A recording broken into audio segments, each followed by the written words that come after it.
Welcome, everyone. Thank you so much for sharing your special time with us because your health is your wealth, and we would like to help you find that wealth with our speaker today. So with that, I'll turn it over to you, Indu. Thank you. Thank you so much, Tom, to joining us today. And today I would like to also introduce our first student ambassador, Katie Bates, to actually do the introduction of Dr. Holland. Thank you so much, Indu. I'm Katie Bates. I'm a medical student at Rush Medical College, and I'm particularly interested in studying pain, inflammation, and the brain. We are incredibly honored to feature a truly distinguished expert on the connection between our daily habits and long-term well-being. Please join me in welcoming Dr. Thomas M. Holland, MD/MS. Dr. Holland is a renowned physician scientist and neuroepidemiologist at the Rush Institute for Healthy Aging at Rush University, where I also study. One of the nation's premier centers for studying nutritional risk factors related to cognitive decline, Alzheimer's disease, and other dementias. He specializes in lifestyle medicine, focusing on how diet, physical activity, and targeted cognitive engagement can dramatically impact our brain health as we age. Mentored by the late Dr. Martha Claire Morris, the original creator of the Mind Diet, Dr. Holland has been at the forefront of groundbreaking research into how specific bioactive nutrients, like dietary flavonoids, help preserve our cognitive ability. Today, Dr. Holland will be sharing his clinical insights on how we can take a proactive, evidence-based approach to protecting our brain health. Without further ado, please welcome Dr. Thomas Holland. All right. Well, thank you so much. Very kind introduction. Today, I'll get into the slides here in a little bit, but one thing that I've been really passionate about is ensuring that we get the research and what we're doing, cutting edge components of these lifestyle factors and how they're impacting our brain health into the hands of the people that need it. And that's both the clinicians that are working with individuals on a day-to-day basis, but it's also, the general population. These are things that are accessible to everybody, and it's a matter of knowing what to do and how to do it. One thing that as I was progressing through my medical training, it was always, eat better and exercise, eat better and exercise. It's something you hear all the time, but what does that mean? What does it mean to eat better? What does it mean to target different foods and food groups to improve your cognitive abilities? What does it mean to exercise and what kinds of exercise? How do you do it safely? How do you modify based off of potential disease processes? So we'll get into a lot of the background of kind of the buildup of cognitive components like cognitive reserve, neuroplasticity, cognitive resilience, and then we'll bridge that into the lifestyle factors, and then we'll talk about practical ways to implement. One really great study I've had the opportunity to be involved with was the U.S. Pointer trial. It ended about a year and a half ago, but we're now in the second year of a 4-year extension, and it was a lifestyle intervention trial for preservation of cognition. So trying to decrease the rate of cognitive decline as we age. And I'll actually talk about the main trial results as we're moving through here. So I'm going to go ahead and share my slides here.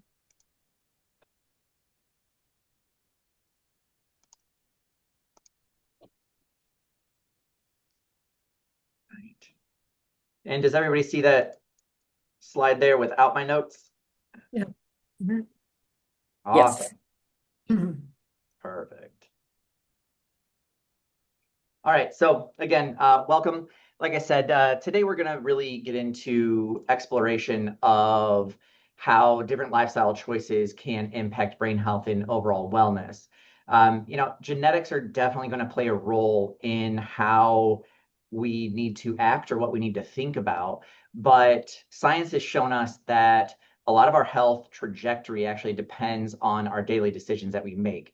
So by looking at diet, physical activity, sleep, stress, social engagement, cognitive activities, all of these components have interplay, we can uncover practical evidence-based ways to protect the brain and body. So it's about empowerment and giving everyone the tools to thrive no matter your age. So no conflicts to report. And I always like to show this because this is Hippocrates. And there was this idea of letting food be thy medicine. So if we eat well and maintain all of these activities, the goal is going to be to have our cognitive and physical function intact for as long as possible. So the idea of using this nutrition and other lifestyle factors isn't a new idea, but our knowledge of what we can actually proactively do to improve our overall health and exactly how those lifestyle factors modify our internal organ systems and objective output is really evolving. So, like I said, today we'll talk about a bit of the background going into brain health and neurodegeneration. We'll move into nutrition and lifestyle, and then from there, physical activity, cognitive activity, and socialization. There's some really interesting data on socialization and just how important it is for us. Next, we'll move into sleep. We'll get into the quantity and quality, along with stress and the gut-brain axis. And then from there, move into chronic disease, research and practical tips, and then really how we look ahead at what we're doing. So brain health and longevity. The brain, as we all know, is going to be our command center of the body. Keeping it healthy is really going to be critical to living well. So aging naturally brings about various changes, but lifestyle choices can either accelerate these changes and potentially lead to cognitive decline, or we can actually slow those processes down. So there's a lot of really good news that cognitive decline isn't inevitable. Even in individuals that have genetic predisposition, it isn't inevitable that they will have that cognitive decline. So good brain health protects memory, decision-making, and emotional stability. And research has shown that people who engage in these healthy habits not only live longer, but enjoy more years free of disability or dementia. So healthy aging is about both that longevity as well as the quality of life as we age. So the theory of cognitive reserve. This is a really interesting aspect. And so what it came from is that we looked at brains in post-mortem individuals, and a pathologist, said whether or not they would have anticipated with the level of neuropathologic burden, so proteins in the brain, whether they should have shown a clinical sign or syndrome of having cognitive decline. And what we see is that in 1/3 of individuals that had this burden that would have crossed the threshold into having a phenotypic presentation, what we would say actual cognitive decline, 1/3 of those individuals didn't have any. And so that tells us that in the face of injury or insult, we can actually rewire and have that functionality stay intact. So it's the use of neural tissue that leads to more efficient, flexible cognitive networks and leads to improved or maintained performance in the face of neuropathology or insult. Now, the theory of cognitive resilience. This is the ability of our brain to buffer against disease and recover from trauma. So when we think about this, it's how well our brain can compensate if there is a disease process. So if we've had CTE, the thing that's always popping up in football, chronic traumatic encephalopathy, so damaging the brain. If somebody has vascular injuries, or they could have this neuropathology tied to Alzheimer's disease, which is amyloid and tangles. The ability of our brains to be resilient allows us to compensate and then maintain again the functionality as we age. And for neuroplasticity, there's going to be different components here. As you see, we could say that there's structural plasticity as well as functional plasticity. So this is going to be kind of an umbrella term. And it's the ability of our brain to actually modify and adapt in both that structure and function to adjust to the environment that we need it to be in. So as we're moving through and we experience different things, we challenge ourselves, we might have deficits, whatever it may be, the neuroplasticity allows us to really adapt and actually meet the needs where they are. So putting it all together, our cognitive reserve is going to be preventing decline in the face of insult. Our neuro or cognitive resilience would be the capability for cognition and other functionality to return after a major event or disease. And our neuroplasticity is going to be the ability to change and adapt based on the environment or needs that we have. So neurodegeneration. This is a gradual loss of structure and function in our brain cells. In Alzheimer's disease, this usually means the accumulation of these toxic proteins, which are amyloid or tau. Amyloid is going to be our plaques, and tau, we call it hyperphosphorylated tau protein, is our neurofibrillary tangles. And what this can do is actually disrupt the communication between our neurons. Blood vessel health and chronic inflammation also play major roles. This is why when we talk about dementias, and I'll get into kind of the umbrella term of dementias, that we really hone in on maintaining not only the brain health and trying to reduce the deposition of the amyloid or tau, but also making sure that we keep our neurovascular health intact. So because all of these things can really work in concert, it can lead to problems with memory, thinking, and behavior.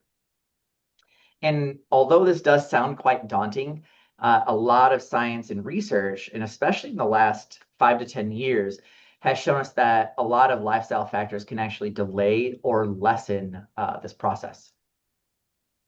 So types of dementia. As I said, dementia is going to be this umbrella term where Alzheimer's is the most common singular type of dementia.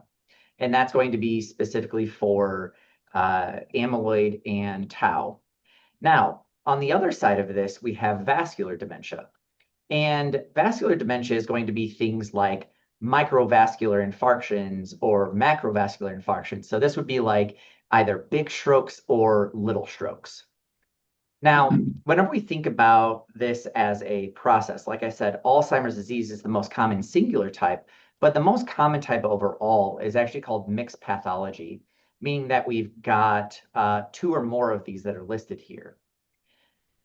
So what we see a lot of times is that, let's say that this is the threshold that somebody has to cross to have cognitive decline. Well, somebody could have predisposition to Alzheimer's and they get to about here, so they don't cross the threshold of having cognitive decline. And let's say somebody on this side has a lot of vascular issues, but they don't cross the threshold. Well, the mixed pathology would combine, say, for instance, Alzheimer's and vascular type. And that moves us above and beyond the threshold where then we start experiencing that cognitive decline. As we see here, there are other types like Lewy body dementia, which is a Parkinson's tied with Alzheimer's, and then frontotemporal, which impacts specifically the frontal lobe and the temporal lobe, being impactful on memory as well as our personality. Now for the prevalence of dementia. Dementia is one of the fastest growing public health challenges, and there is this exponential increase with age, with the oldest categories being the fastest growing, being impacted by dementia. In the US alone, we have about 7 million people that live with Alzheimer's disease. Globally, the number is over 55 million, and it's projected to triple by the time we hit 2050. The impact is obviously not only personal, but also economic and social. It affects families, it affects the caregivers within those families and caregiver networks, and obviously is going to impact the broader healthcare systems. The big aspect here is that it makes prevention and lifestyle interventions all the more important to figure out how we can actually make a dent on this disease progression. So food is medicine. what we eat directly influences not only brain, but also systemic bodily functions. Diets that are rich in nutrients like antioxidants, healthy fats, and fiber are going to support memory and reduce inflammation. We always talk about the vitamins and minerals, the nutrients there, having the ability to be anti-inflammatory and antioxidant. In contrast, when we think about processed foods, especially highly processed foods that are high in sugar and unhealthy fats, they can fuel damage and disease risk. So think of food as a daily prescription. Each meal either helps heal or add stress to that system. And nutrition is going to be one of the most powerful tools we have to protect long-term brain health. And I'll get into some specifics as we move through this presentation.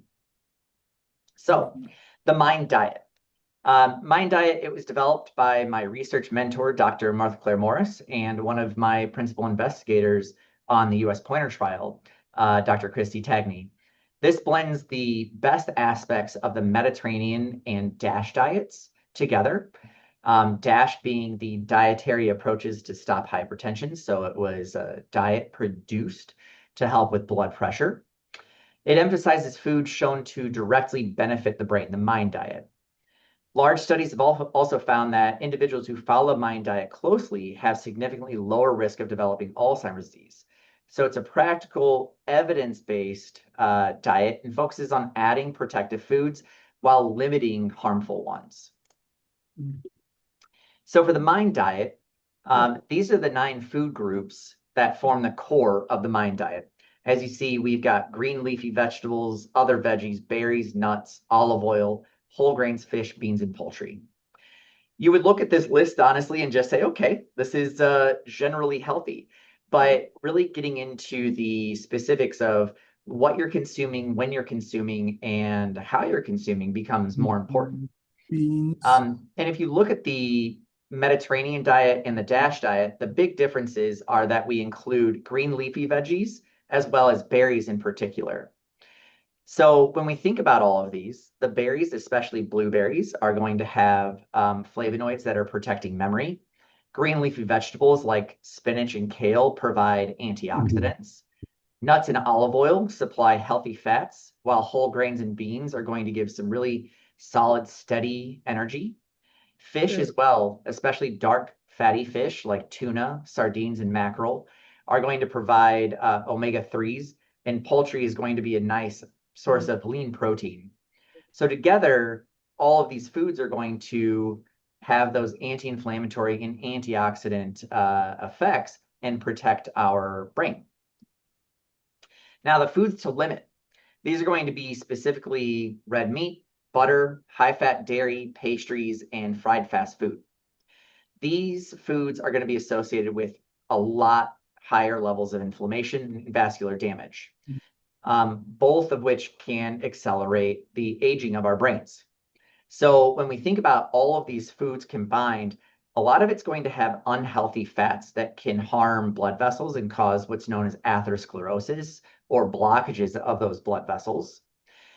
We can also see impacts on insulin utilization by our bodies. So while occasional indulgence in these foods is okay, making these foods a staple raises the risk of dementia and heart disease. And so the MIND diet really encourages moderation of these foods, not necessarily deprivation, but certainly limiting them. So exercise. This is going to be one of the most effective brain protective tools that we have.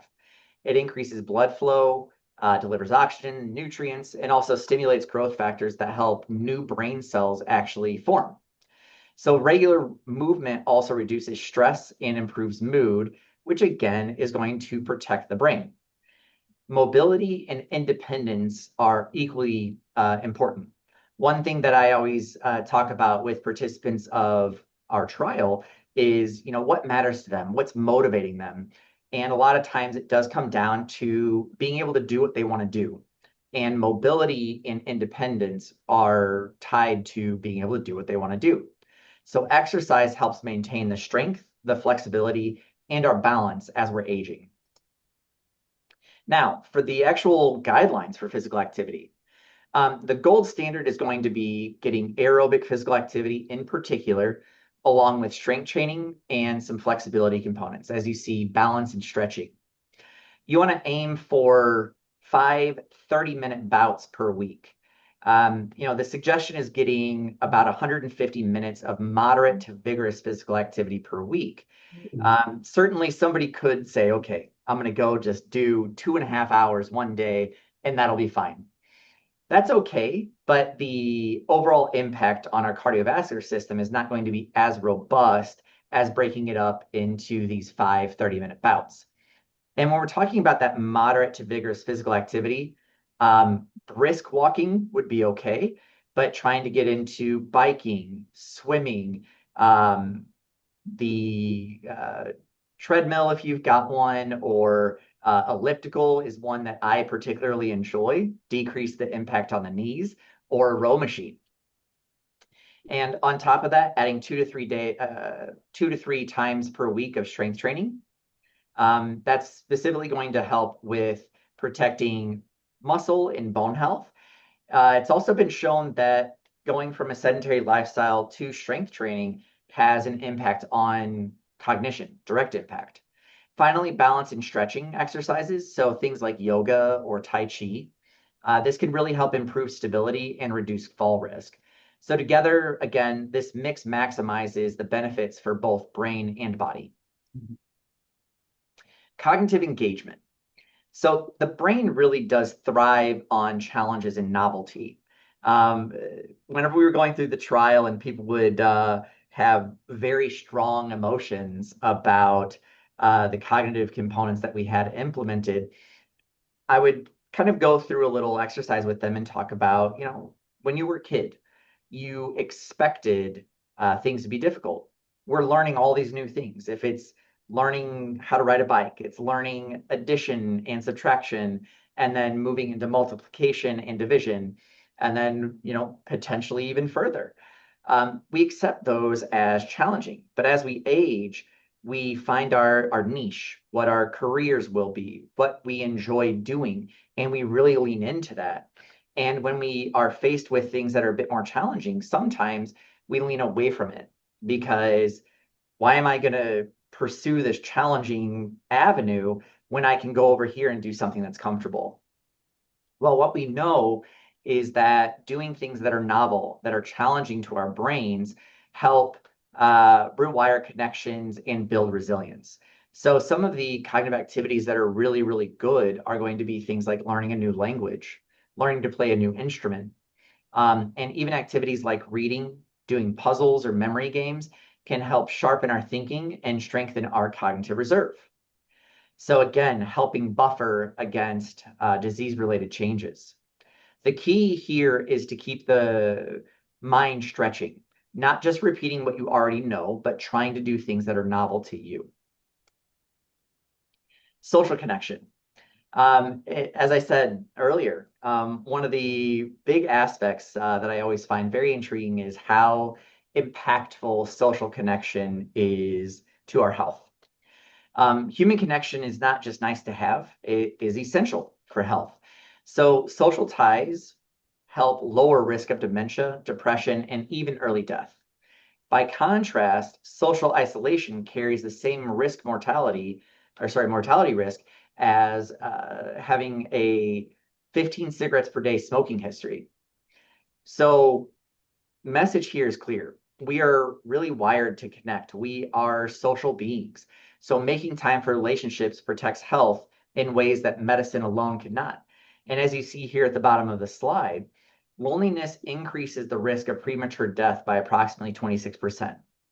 Now, I do want to add a caveat here that when we're talking about loneliness, it's you want to think about 4 kind of categories. So there's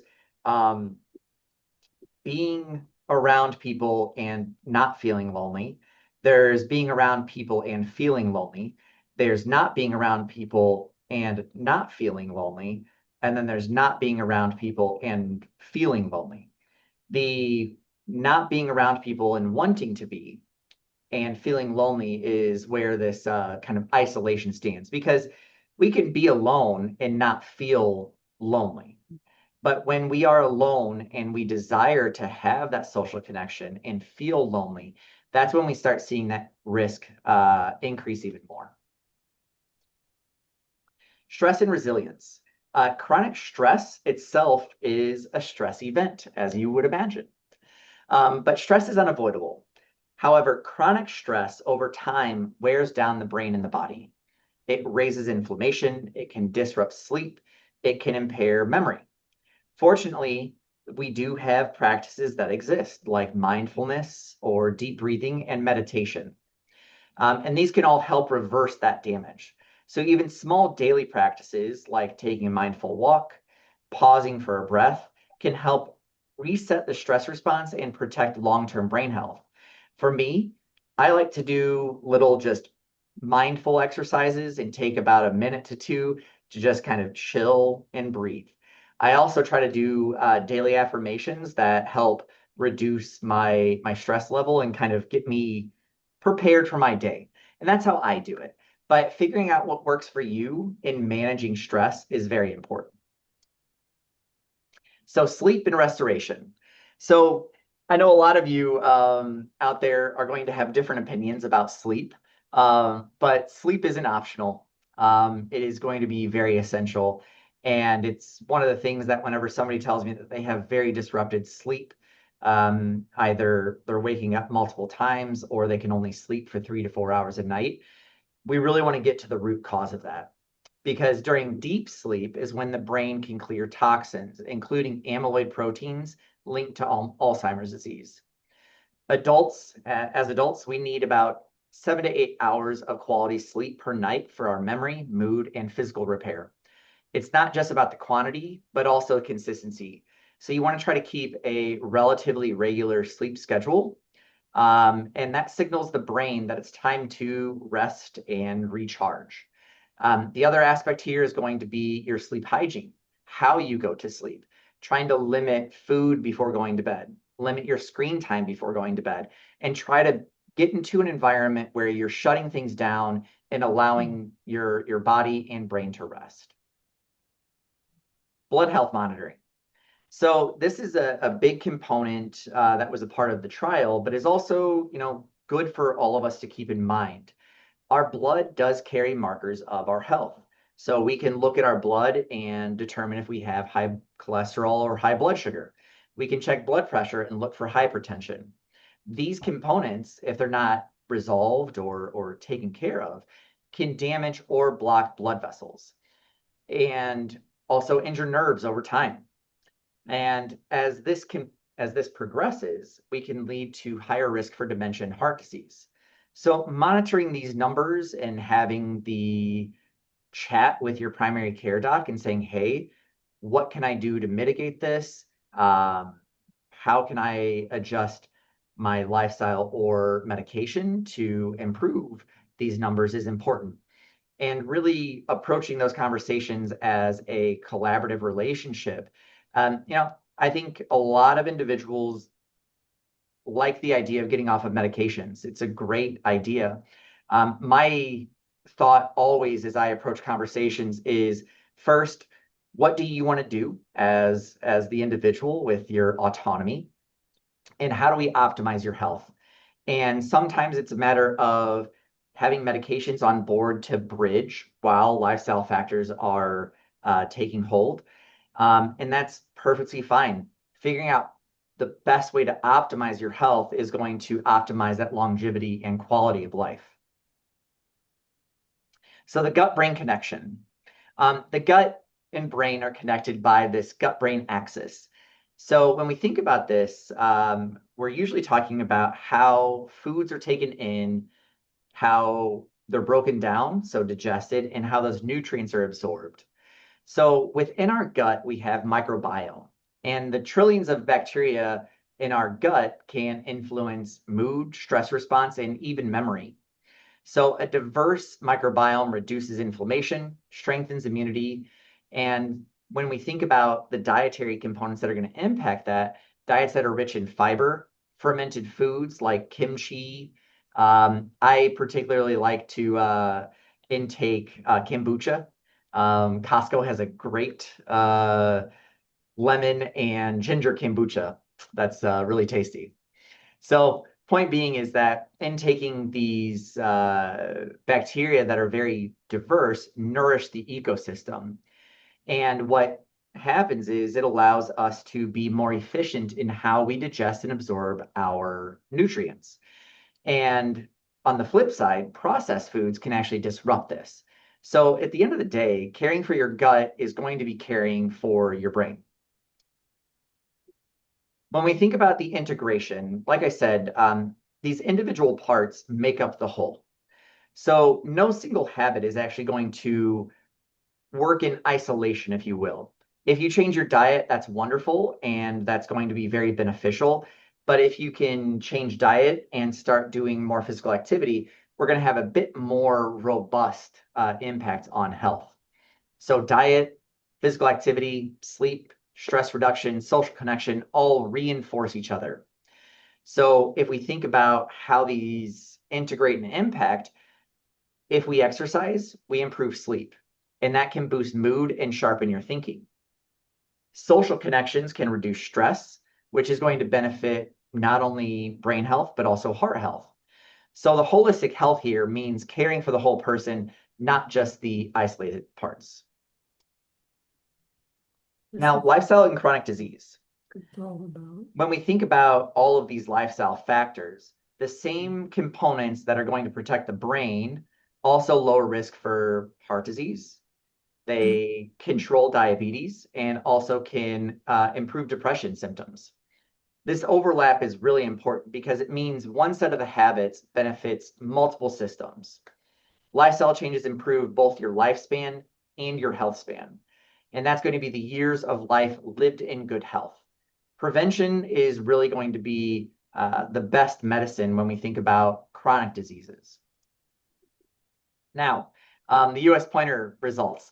This is a really, really exciting component. So the US pointer trial, we had over 2,100 individuals from 5 different sites across the country.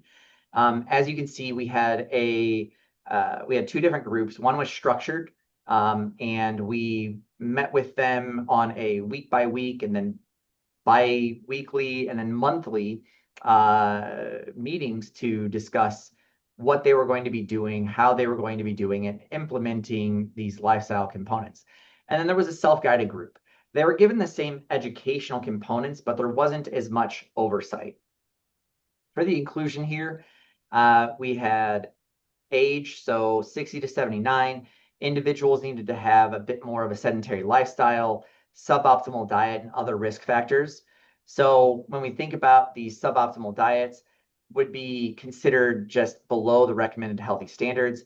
For the 2 additional factors, they needed to either have a family history or memory impairment. Cardiometabolic risk factors like high blood pressure, diabetes. Also, race and ethnicity were taken into account to ensure a diverse study population. Older age range, so individuals that were 70 to 79 got in faster. And then also we wanted to be cognizant about sex. We wanted to have as close to equal representation between male and female as possible. So both the structured and self-guided interventions improve global cognition. So we saw that both of them did better. However, the structured group did better above and beyond. So the aspect here was that it was a 2-year intervention. And what we saw was that the brain age at the end of the trial was equivalent to being 1 to 2 years younger. And so effectively what it means is that across this 2-year intervention, we slowed the rate of cognitive decline or stopped cognitive decline altogether, which is a very exciting thing to come across within a research capacity, especially with lifestyle behavioral changes. Now, I wanted to show this because this is a real life example of one of my participants. And this is a person who shifted from the high processed foods to the MIND diet, was doing daily walks, and we had integrated social components into it. Now you see here, and this is every 6 months. So we had a baseline 6, 12, 18, 24. And as you see across here, the LDL cholesterol here at 147, quite high. When somebody's sitting at a 147 for a long period of time, we start to get concerned about atherosclerosis or blockages in the blood vessels. As you can see here, the normal value is about high-end range is 100. Across the 2-year intervention, this individual had a substantial reduction from 147 to 109, and pretty, stepwise. We saw a significant drop at the 6-month mark, a little blip up at 12, and then a continual decline over time. HDL on the other side, we had starting at 75, and then over time, as they were intaking their fish, their olive oil, nuts, whole grains, we see that HDL go up. And as I like to say, 40 to 60 is the normal value, but the higher the better. HDL actually provides a process called reverse cholesterol transport and removes bad cholesterol from our vessels and brings it back to the liver for processing. Triglycerides look good and were pretty stable across the board, fasting blood glucose as well. And then we see A1C was also quite stable. Blood pressure was a really nice improvement. So at the beginning of the trial, it was good. And as it progressed across the 2 years, we got down to a 104 over 70, meaning that the heart wasn't having to work as hard. And one of the most stark impacts for this individual was their weight and waist circumference.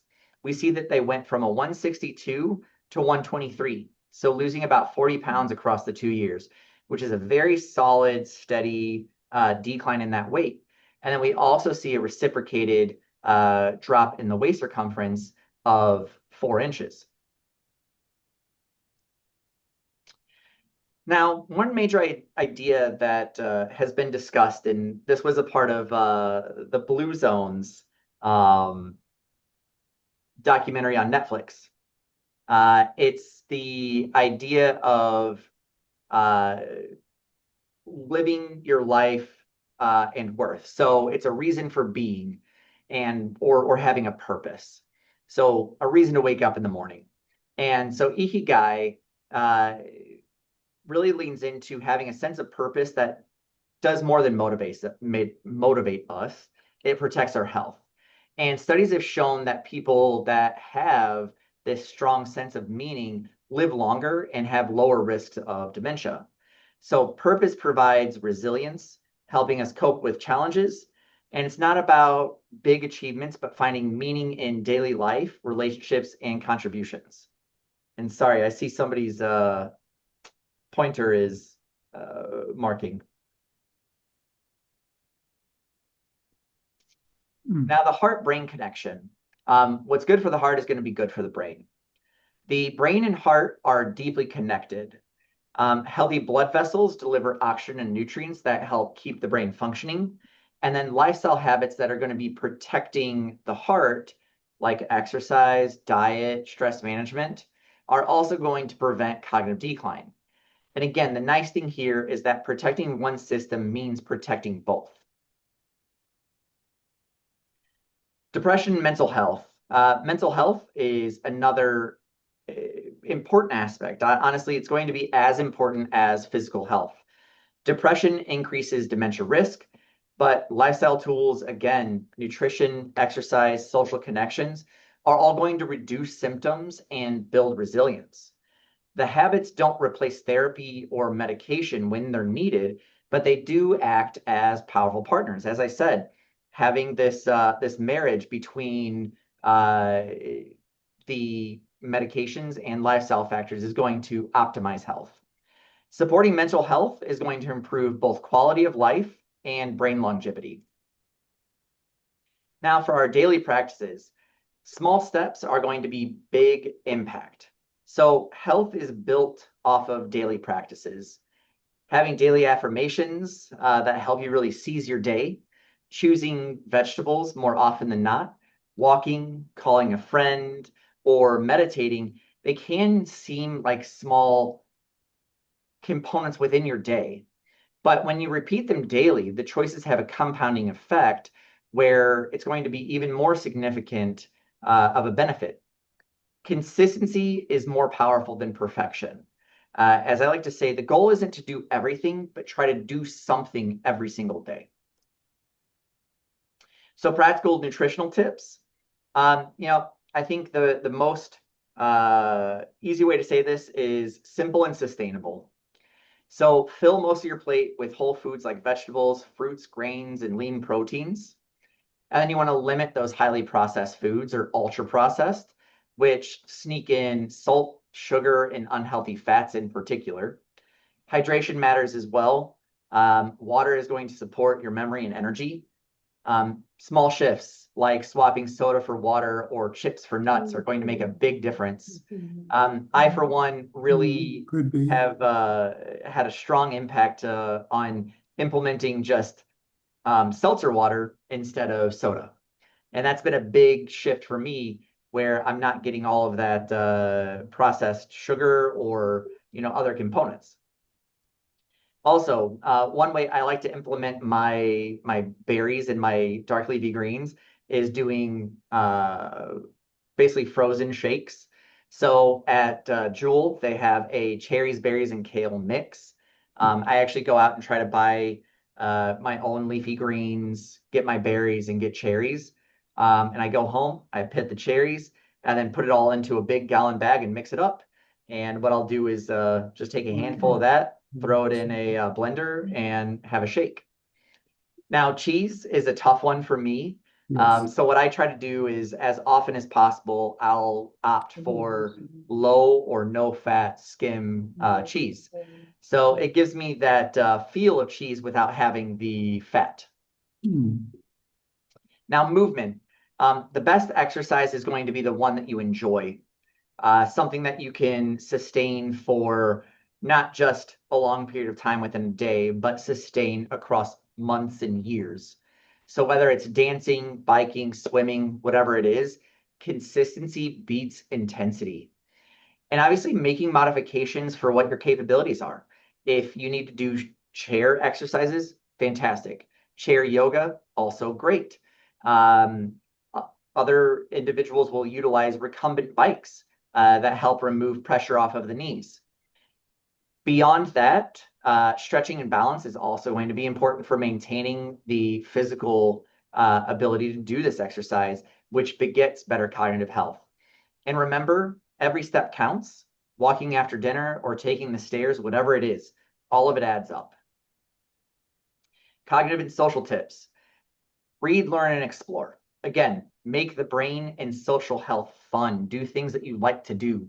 Read books that challenge you, learn a new skill, or explore creative hobbies. One of the things that my wife and I have started doing is looking at classes that we can do at the local community college. We're both interested and enjoy cooking, but finding a class that pushes us in that realm would help us stay sharper. Also, utilizing your community college to get a certificate or learn a new subject, learn a new skill, whatever it may be. You want to get outside of your box and challenge yourself with that new hobby or activity. And also staying socially engaged by joining groups, volunteering, or making time for your friends. Novelty stimulates the brain, and connections protect against that isolation. Together, these are going to help build resilience and joy. So sustaining that cognitive longevity. The most important message here, I think, is one of hope. The research recently, in particular, shows us that lifestyle changes really do benefit the brain and body at any age. So even those small steps matter. And again, what we see from the US Pointer trial is that when implementing lifestyle modifications across a 2-year time span, the brain age was 1 to 2 years younger. So slowing or stopping that cognitive decline. So whether you're 25 or 70 or 75, now is the right time to actually start making those modifications and take action. Health is a lifelong journey, and every choice builds a better future. It's never too early or too late to start making positive lifestyle changes to boost your health and quality of life. So this is a quote that I kind of took and modified a little bit, but life isn't only about finding yourself, it's about creating yourself too. As we come to a close with the presentation, I want to leave you with a vision of thriving as you age. Lifestyle tools, nutrition, physical activity, sleep, stress reduction, connections. They're not just about prevention, they're about performance and purpose. By weaving these into our daily lives, we strengthen our brains, protect our bodies, and enrich our sense of meaning. As I said, health is a lifelong journey, and now is the perfect time to move forward on it. And the choices you make today are going to create a brighter and healthier tomorrow. So here are my references for the presentation. Here's acknowledgments and collaboration kind of across the board. So thank you to Indu and Stephanie for the opportunity to speak. Special shout out to Everything AD and Everything ALS. Thank you all for your time and attention. And you can find me here on my LinkedIn, and there's my email if there's other questions. So I'll stop sharing here, and I know we've got a couple of questions in the chat, but thank you again for the time. Thank you so much, Dr. Holland. And this is kind of you making it yourself accessible to the people who are interested in learning.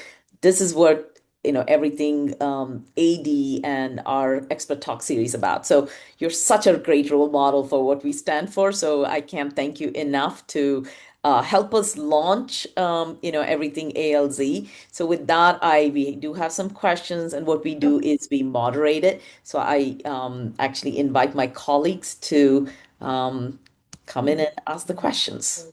Christian? Perfect. Oh,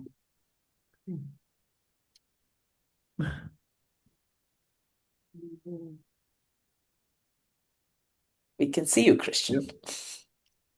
Thank you. Sorry about that. We'll go back to the top here. So some of the questions that came up were we want to make sure that all the essential fatty, some of the comments as well. Sorry, I'm scrolling through. All good. Why were all the essential fatty acids not included in the diet when talking about the DASH diet? So Dr. Frank Sachs, who is at Harvard, developed the DASH diet. He was actually the partner for the Mind Diet trial. We had, for the Mind Diet trial, we were at Rush and Harvard. We had 300 individuals at both sites. Frank Sachs is, like I said, at Harvard. I'm not sure why the fats were necessarily excluded at the time. I know in speaking with him, the predominant aspect was really honing in on doing whatever possible to reduce blood pressure. So whether or not the, say, cis formation of the fatty acids, so omega-3 and omega-6 fatty acids were taken into account, I can't say definitively, but I know that the main goal was specifically to ensure that there was a reduction in blood pressure to improve not only the cardio health, but ensure the vascular health and ensure reduction in arteriosclerosis and arteriolosclerosis, so hardening of those vessels. Thank you. Do you want me to take the next one really quickly? Yeah, sure. Yeah, sure. Okay. Could you please describe the gamma entrainment protocols and its practical implementation, particularly for the time of the intervention? The gamma entrainment protocols? I apologize. I am not sure. Okay. For what study? It was, I believe it was for this study mentioned earlier on in the program, but describe, if Howard, if you're here, you could further explain what your question was for that. I think it says it's a rhythmic sensory of electrical stimulation, most commonly 40 hertz frequency to lock brainwave into gamma rhythm. So we didn't utilize that for our trial. Okay. Thank you. Got it. So there's a question on Lewy body dementia. I think the listener was mentioning that the father had Alzheimer's for last 8 years of his life, and the mother suffered from Lewy body. her last 6 years of her life, and mother also had cancer at 40 and level 4 stomach cancer at 82, and Hmm. and she died of Lewy body at 92. So is there a marker test to see if people who have this kind of history, and are they at higher risk? And Sure. what should, they already eating clean and fit is already part of the, every day, and no alcohol and no smoking. What else can someone with a high risk, or are they at high risk, first of all? Secondly, with background like that, is there something else that they should be doing? Sure, sure. So, I mean, first and foremost, stomach cancer 82, depending upon when it started, worth, evaluating, just doing uh, general recommended scopes as needed. 82 is probably a bit older than needing above and beyond what USPSTF task force recommendations are. Now, from a AD and a Lewy body, so if we're talking about Lewy body as just Parkinson's, which Lewy bodies are made up of alpha-synuclein, and we're talking about just Parkinson's disease, that certainly can have a genetic predisposition. There's also on the other side AD. Now, if we're talking about Lewy body dementia, which is a tie-in between Parkinson's and AD, along with dad having AD, it does raise a bit more concern for Alzheimer's disease and eventually dementia. Now, there's a couple different components that come into play. There's the genetic aspects, which are going to be ApoE. So we have an ApoE 2, 3, and 4. 2 decreases risk, 3 is neutral, 4 increases risk. You get two different copies of this. So individuals could have a combination of 2, 2, 2, 3, 2, 4, 3, 3, 3, 4, 4, 4, whatever it is. So the normal population, as we would say, normal risk for population is 3, 3. Normal risk is about 10 to 15% for developing Alzheimer's disease. When somebody has a singular copy of a E4 allele, that increases your risk by about 5 to 10% absolute risk. So instead of having a 10 to 15% risk, that individual will have a 15 to 25% risk. Now, when we talk about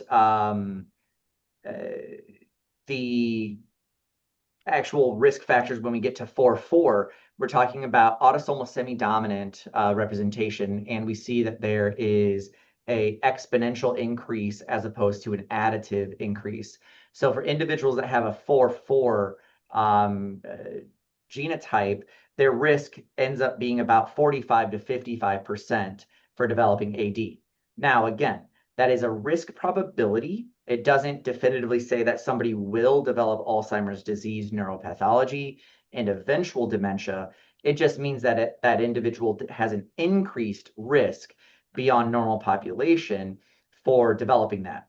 Now, in somebody that had both parents that had Alzheimer's diagnosed, I would be concerned about potential genetic predisposition. Now, that individual could be, their parents could have been 3-4 and 3-4, meaning that the outcome of that would be, getting a 3 from mom, a 3 from dad, and you're 3-3, normal risk. It could be a 3 from mom, a 4 from dad, or a 4 from mom and a 3 from dad. So 50% risk for that genotype, or a 4-4. The caveat there is that the 4-4 designation for genotype, so homozygous E4, is only about 2 to 5% of the population. So the highest risk category has the lowest percent possible. So there is the ability to do genotype testing on yourself and look for your own genes. There's now new plasma markers that are called p-tau and A beta 40 and 42 that you can look in the plasma. New things that are kind of cutting edge as of in the last 2 years are looking at the A beta 42 to p-tau ratio and determining if somebody needs to progress into doing a PET CT scan tagging for amyloid. Now, that's another fun caveat is imaging. So there is FDA approval for PET scans tagging amyloid, and they're working toward FDA approval for tagging of neurofibrillary tangles. The amyloid tagging is called florbetaban, and the tagging for neurofibrillary tangles is called MK6240, if you want to look into it a bit more. But all of these things combined, doing genetics, doing plasma testing, and then if those come back positive, doing potentially a PET CT to look if there's burden in the brain is kind of a progressive component. But the other side of that is also doing cognitive testing. If you are concerned about your cognition, going to your neurologist or going to neuropsych and actually having a neuropsychological cognitive assessment, like a full cognitive assessment, is important. That allows you to see if there's any impacts on global cognition, or if there's impacts on individual domains of cognition, being language, memory, executive components. Thank you so much. Another question that was shared was, has anyone researched the supplements formulated by Bill Gates that remove cadmium from your brain that is the cause of Alzheimer's or has been attributed to Alzheimer's in his studies? Not sure on that side of things. I'm not as familiar with those supplements. There's a lot of work being done in heavy metals. There's also work being done in microplastics. Now, supplementation, generally speaking, supplements, I appreciate supplements. I think supplements are good. I use them. Especially with recent studies talking about creatine, I definitely get my creatine. And I do a daily multivitamin, but I do a gummy because I don't want to swallow big pills. But generally speaking, your diet should be the bulk of your nutrients that you're getting. And any other supplements, say charcoal or something like that, would be more specific to some disease process that's occurring. So I would be hesitant to get into something that hasn't been studied as much. And obviously, supplements aren't all the way FDA approved. I always say if you're going to do supplements, make sure that you're getting them from a trusted source. You don't want fillers. You want to make sure that you're getting what it's saying that you're getting. But certainly, being cognizant as well, Catherine, as you're progressing in your medical studies, being cognizant of the patient population that you're treating. I always tell my students, you have to be very deliberate about what you're doing. We live in a northern climate. We're up in Chicago. During the winter, not a lot of sun. And we start getting a little concerned about calcium and vitamin D levels. Now, take into account an older individual that may be living in a community environment where they're not getting out very much. Now, I'm doubly concerned, northern climate and in a home. Now, take into account somebody that has darker skin, black or brown. Now, all of a sudden, it takes a bit more sunlight for them to get the same level of vitamin D as somebody with light skin. Now, I've kind of got a 3-hit. And so being cognizant about the patient population that we're treating, being cognizant about supplementation and bridging gaps as needed becomes a bit more important. But generally speaking, if you look at a salad and throw a lean protein in there with an olive oil dressing versus a multivitamin, you're talking that you're getting about 60 to 70 different vitamins and minerals in a salad versus the 12 that are on the back of that multivitamin. So again, whole foods and targeting that is going to be a bit better. What an excellent, answer that was. And the next question was, you mentioned inflammation as a problem. How do I know if inflammation is impacting me and my cells? That's a very good question. So now, and this becomes kind of not a loaded question per se, but a bit more of a involved response. So inflammation is good. until it's not. So what we're talking about with diet and physical activity is more immunomodulation as opposed to canceling out inflammation or oxidants. So the way I like to describe it is that when we have something occurring in our body, we send cells to that area. So inflammation allows for dilation of vessels, and we're moving nutrients and blood and oxygen to that area to take care of whatever needs to get taken care of.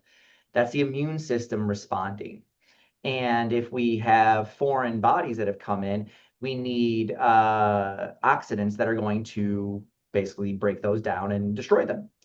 Now, what can happen though is if we have inflammation for too long, so chronic inflammation or inflammation that is too high in amplitude that we're not controlling, we're setting up an environment for damaging normal tissue. And in the case of Alzheimer's, we're thinking about damaging neural tissue. So when we're talking about anti-inflammatory and antioxidant, we're talking more along the lines of immunomodulation to prevent damage to normal tissue through a higher amplitude or chronicity of that inflammation. Great. Thank you so much for that.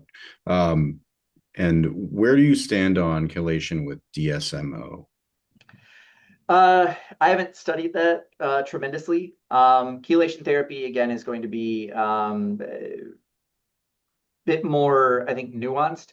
I haven't seen a whole lot of research on that outside of for toxins or ingested toxins.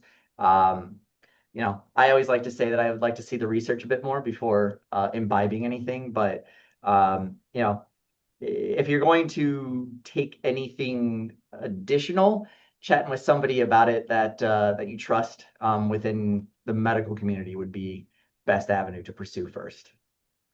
Thank you. So what would you recommend a low dose of lithium? Probably not. I'm not sure what the individual is wanting to accomplish with the low dose lithium. But we usually reserve lithium for psychiatric disorders, in particular bipolar. And there can be some pretty prevalent or pretty strong kidney implications with dosing that wrong. So, depending upon what the individual is wanting to target, I would be very cognizant, thoughtful, and apprehensive, unless there's a nidus for it. I think there's some research going on, or research trials going on testing lithium, low dose lithium on early Alzheimer patients. Yeah, no, there's as we're progressing. I mean, obviously, science changes day by day. I think 10 years ago, I don't know if we would have anticipated having monoclonal antibodies that could target amyloid, but we do now, which is really exciting. Neurofibrillary tangles are a bit more challenging to approach just because the nature of what they're doing. But that's why we study. It's why we do trials and determine what's safe and what's effective, and then have those returns on investment determined. Okay. Thank you. And another question from the community was, how about APOE2 and APOE4 genotype risk? Does AD risk track with any organ transplantation, for example, liver or bone marrow discordance for the APOE genotype of the recipient? Sure. Not typically. So that's going to be genetic. So that's going to be set within your genes themselves. So getting transplants shouldn't impact that. Obviously, whenever you're getting a transplant, they're going to type and match your blood type and all of that. But from a gene perspective, no. ApoE2 and 4 is such an intriguing side of things, because we anticipate that E2 is going to decrease risk and E4 increases risk. So is it a canceling out? Generally, the general held belief is that the E4 is going to trump a bit more and have a bit more risk than what the E2 is removing. But having the opportunity to speak with our geneticists and individuals within the ancillary study for genetics, I posed that question as well, and that was more or less the response that I got. When it's a 2 and a 4, it becomes a bit muddy, but 4 is typically going to win out as a bit more of a risk factor, or at least that's how you should approach it. Thank you. Yeah. So one of the questions that the community had was, how do we test? And Dr. Holland, you talked about, the testing. I had a few slides on what we offer, if you don't mind. Sure, please. Just wanted to bring that up as one of the questions was, what are some of the options that people have available? So just wanted to um, share what we had going on. So as everything AD, where we have what we are offering is really the Alzheimer disease registry, which is 100% free with zero travel, is to really is an observational trial to match individuals diagnosed with Alzheimer disease or early Alzheimer's to clinical trials. But we're doing that with to really study or doing cognitive study quarterly. You can join at everythingalz.org. And one of the questions that Dr. Holland mentioned is that where do you go? So you can actually come to everythingalz.org, and that's part of research. This is IRB approved study where we measure the changes, and our goal is to really match with doing the personalized match to the treatments, and also have your personal dashboard. So why participate? It's really to not only get access to your own data and also to increase the number of people who are getting either the treatments or participating. I think today Alzheimer participation in clinical trials is the lowest. That is, I think we're tracking about 1% of the people who get into the trials or access to the treatments that's coming up or is available for early. And this is going to be 100% remote via video call.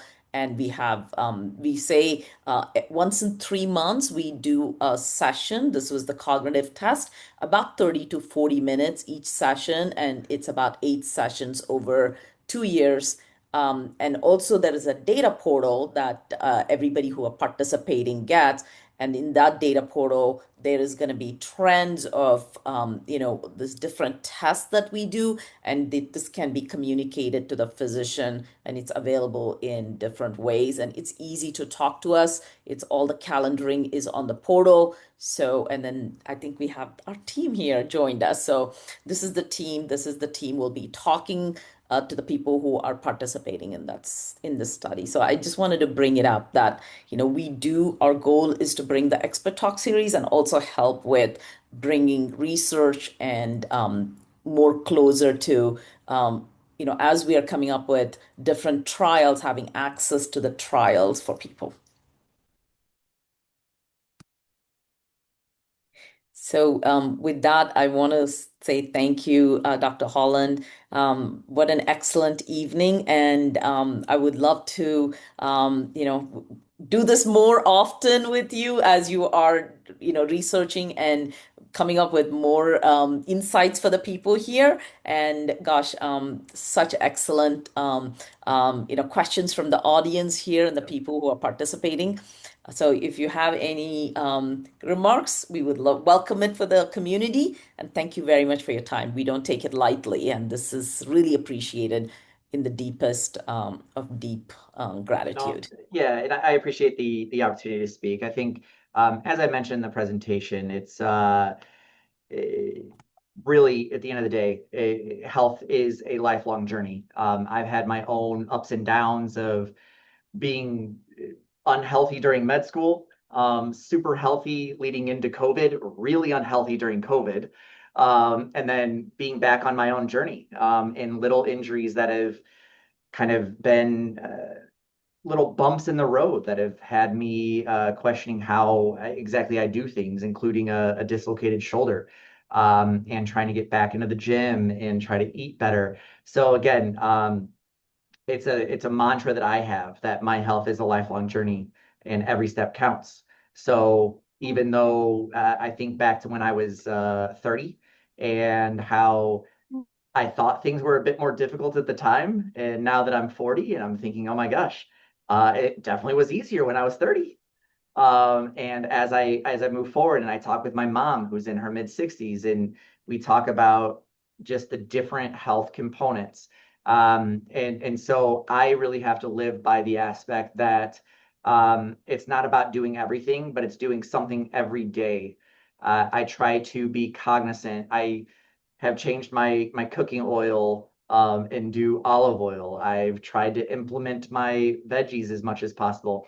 I have a little check mark box for my fish once a week. So I try to do these little steps that help. Granted, I have this Whoop now, which is it told me I'm 5 years older than I am, which was a little disheartening at the time. But I'm telling myself, like, okay, little wake up call. Let's get it together, Tom. You need to do this. So it's again, lifelong journey, and every step does count. So get out there and get after it. I've got my Oura ring here, so. There it is. Yeah. Great. I feel old school now with just the Apple Watch, but still, it's Apple Watch is also great. Yeah. And we have tools, and that's why, we exist at Everything ALZ, is to really access remotely where you are and meet you where you are. And that is, thank you very much. Dr. Holland is, Yep. making the community, healthier. And like we said, this is a real crisis. There is a lot more people getting diagnosed, and we need to get to being healthy and also come up with treatments. Yep. All right. Thank Well, you. have a great evening. If anything comes up, if there's any burning questions, certainly feel free to reach out. I try to answer as expeditiously as I can, but Thank I you. also have other things going on, but I'll try. Thank you. All right, talk soon. Have a great night, everybody. Thank you so much. Bye-bye. Thank you so And- much. And we get into the open forum now. McFinn, kick it off. Hello, everyone. I'm sure that you heard something tonight that makes sense to you, and you heard something tonight that will help you out. Can you share a little bit of something that you learned today?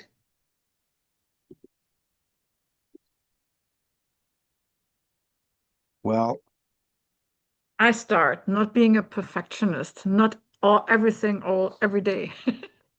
all I right. guess is encouraging. Tony, come aboard.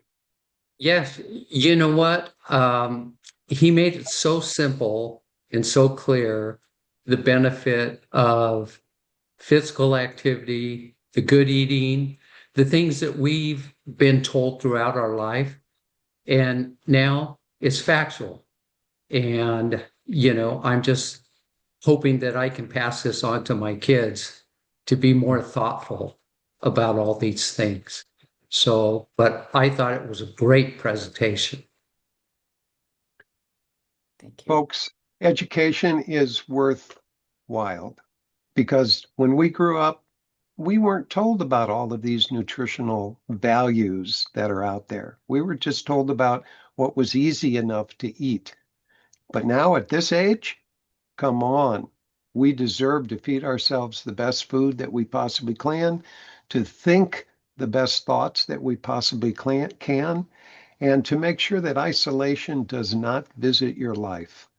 And that's one reason why you're here with us today, is because we're a family. No matter whoever your mother and father was, we are humanity, and we are here to take care of each other globally. So whatever you bring into your life that helps you, it's going to help somebody else out. Has anybody brought anything that really